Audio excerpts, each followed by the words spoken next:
எந்த தெய்வத்தினுடைய கையில் இருக்கக்கூடிய ஆயுதத்தை காட்டிலும் முருகப்பெருமான் கையில் இருக்கக்கூடியது ஆயுதம் கிடையாது.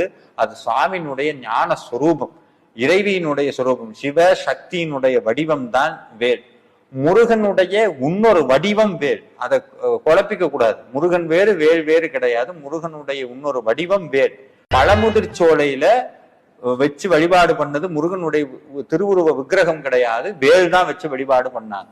இது நம்மளுடைய எத்தனையோ பல கோடி ஆண்டுகளுக்கு முன்னாடி நம்மளுடைய தமிழ் சமூகம் வச்சு வழிபட்டு வந்த முறை இந்த வேல் வச்சு வழிபாடு பண்றது.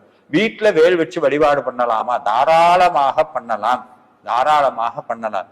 எந்த வேல் வச்சு வழிபாடு பண்ணணும்? நான் நிறைய பேர்கிட்ட சொல்லியிருக்கேன். வேல்மாறல் படிக்கும் போது நீங்க வேல் வச்சு வழிபாடு பண்ண வேண்டாம், வேல்மாறலை படிங்க, உங்க வீட்டுக்கு தானா வந்து சேரும் வேல். இன்ன வரைக்கும் நடக்குது, இன்ன வரைக்கும் நடக்குது. உங்க வீடு தேடி தானா வேல் வந்து சேரும்.